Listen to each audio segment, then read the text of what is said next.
Well, coronavirus cases around the world have reached almost 120,000, with 123 in Australia and rising. Prime Minister Scott Morrison has announced a travel ban on foreign nationals leaving Italy in response to that country being placed in lockdown. The ban to come into effect at 6 p.m. as I went to air. Joining me now, Editor-at-Large at the Australian newspaper, Paul Kelly, in our Sydney studios. Paul Kelly, thank you very much for your time. I'll get to the health announcements made today. I think there's some very interesting detail there, but let's start with the Prime Minister's speech and his enunciation of the principles he'll base his response to coronavirus on. Where do you think he's getting in terms of line and length on this issue?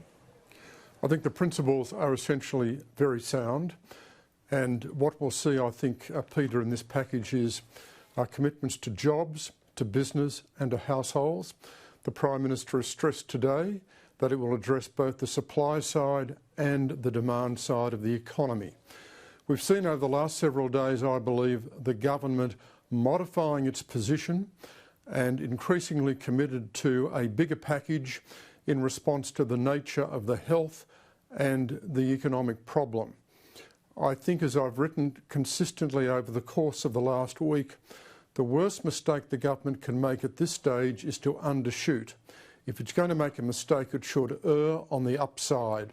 I think that's very important because it's battling not just a problem with the real economy, it's battling a psychological problem. It's battling a problem when it comes to confidence. And so the package has got to address the economic issue, but also the psychological question. Earlier estimates, Paul Kelly, had the amount or the quantum of this stimulus package to be about $10 billion. Speculation from my colleague Andrew Clennell late this afternoon had it at somewhere of the order of 15 to 20 billion. Is that the sort of number you're thinking about? Well, I think the package has got to be significantly above 10 billion. I don't think 10 billion does the job in terms of the magnitude of the challenge that we're facing here in economic terms, and also given the confidence problem, given the psychological problem that the government is going to have to come to grips with. The point I would make about all these comparisons with what Kevin Rudd did, Rudd's stimulus was absolutely huge. There's plenty of scope for Scott Morrison to bring down a very significant fiscal package, and for this package to be completely different and far more modest than what Kevin Rudd did. So I think we need to be alert to that. Now, it was interesting that Morrison said this morning, he pointed out this morning that the coalition had supported the $10 billion stage one of the Rudd stimulus. I think it's interesting that Morrison said that, because essentially what he's saying there is, in the past we have supported a fiscal stimulus, and that, I think, is a pointer to what we'll see from Morrison tomorrow. Yeah, and of course I was there at the time. I mentioned at the start of the show I was the Secretary to Shadow Cabinet, so I have the minutes and remember them well. The second tranche was what the coalition did not support. It was the $42 billion spend. It was an overall package of 52, 10 and 42. And that second tranche was where some of the programs like Cash for Clunkers and others that caused, I think, Labor so much reputational damage emanated from, and they were phased over sort of 4, 5, 6 years. So it went against the grain of the argument they were trying to put up that this was urgent and immediate stimulus spending. One of the questions I'll put to you, what's different now? This is not a crisis of the system, it's a crisis impacting the system. But I think more than that too, we're going to put money, presumably tomorrow, in the pockets of Australians that we hope will go out there and spend them and kickstart things.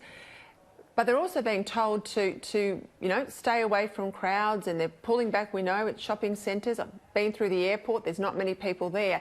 So we're asking them to spend at a time they're reluctant for health concerns to really go much further than their own suburb. How's that going to work? Well, I think that's a really good point, Peter. I mean, this is a very different crisis to what we saw during the global financial crisis. The global financial crisis was a crisis of liquidity. It was a crisis in the banking system. It was a North Atlantic crisis. between the United States and Europe, and the Australian banks did not suffer. The Australian banks were not in the same trouble that the American and European banks were in. So in that sense, this was an external crisis to Australia. Now, this is a health crisis. We have a global pandemic. We don't know the full extent in terms of the damage it will do to the global economy. We don't know the full extent about the damage it will do to the Australian economy, but because it's a health crisis, this means it's impacting on the way individuals think and live and operate, and it's affecting very much their confidence. So I think you're right. The government will bring down a fiscal package designed to help households, designed to help jobs, designed to help business.